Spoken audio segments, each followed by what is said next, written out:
Abraham's story closes with a quiet, though weighty summary. Genesis 25:7 says he lived 175 years. I picture a full timeline, long, layered, intentional. Verse 8 adds, Abraham breathed his last and died in a good old age, an old man and full of years, and was gathered to his people.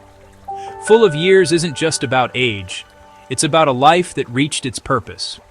Gathered to his people hints at belonging, joined to ancestors, a phrase of dignity, hope. Then verse 9, and his sons, Isaac and Ishmael, buried him in the cave of Machpelah. This moment matters. The two sons, once part of a painful family divide, stand side by side. Isaac, the child of promise. Ishmael, the child who walked desert paths with his mother. They share the same task, honor their father. In loss, the family briefly aligns. The text locates the burial precisely, the cave of Machpelah, before Mamre, in the field of Ephron the Hittite. Verse 10 reminds me this wasn't random ground. Abraham purchased that field from the sons of Heth. It was legal, public, permanent. In a land promised but not yet possessed, Abraham secured a burial site. It's a stake in the future, faith saying, my descendants will be here. And there Abraham was buried, and Sarah his wife. Their graves lie together.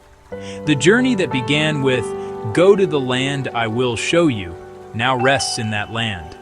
The covenant story doesn't end, it roots deeper. Verse 11 brings transition.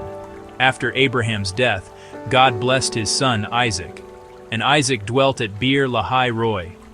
The blessing passes on. Beer Lahai Roi means the well of the living one who sees me, first named by Hagar. That detail ties threads. God saw Hagar. God blessed Isaac. God continues the promise through complex family history.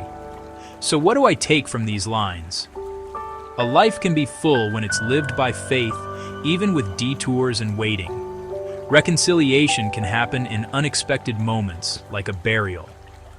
Measured steps, like buying a field, can be acts of trust bigger than a lifetime. Abraham's years close. Isaac's years begin to shine. The story moves forward, carried by blessing, memory, and a cave cut into the earth, Machpelah, anchoring hope to a real place in real time. And that's how Genesis marks the end of a patriarch, quietly, precisely, and with purpose.